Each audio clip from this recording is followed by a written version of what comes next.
Caitlin Clark can finally rest. She went out on her sword. She played her tail off in the elimination game for the Fever, but now she actually gets to take some time off. And if you think about it, it's been nuts when you go from Iowa, playing in the national championship game, going straight to the WNBA draft, going straight into the WNBA. All the noise that was surrounding her that entire time, playing 11 of 20 games for the Fever, 11 games in 20 days for the Fever, with people saying reality checks you and all that stuff, getting snubbed from the Olympic team, earning Diana Taurasi's respect, coming back from the Olympic break with a vengeance after a showcasing all-star performance, bowling out down the stretch of the season to the point where clearly an all WNBA first teamer, proving the hype was real. Going into the postseason, again, going out on her sword against a better Connecticut Sun team, but playing her tail off.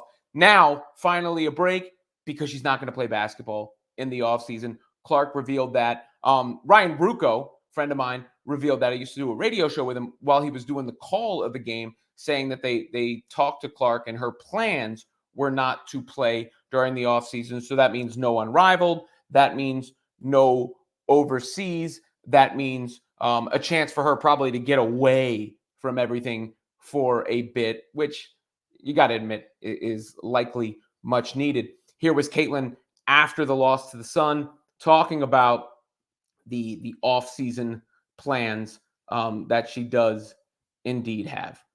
Broadcast tonight that you were not going to play overseas. You're going to take some time. Can you just tell us a little bit more about that decision?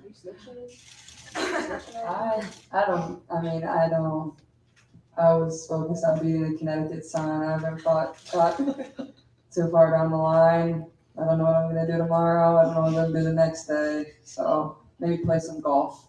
I think that's what I'm going to do until it gets too cold in Indiana. So I got that. I'll become a professional golfer. Not so much, babe. Yeah. Wait, keep it basketball. Now, another nice moment between her and Boston, who clearly became good friends. And obviously, Clark has generated a lot of content, a ton of content for me. We'll see how that goes in the offseason. I'm sure there will be Clark-related content because she's so famous. So anything she does, whether she shows up at NBA All-Star Weekend to do the three-point shootout like Sabrina did or with Sabrina, whether, she's at a golf tournament, whether she's calling a baseball game like all those teams asked her to do. But I think, we could talk being selfish or whatnot.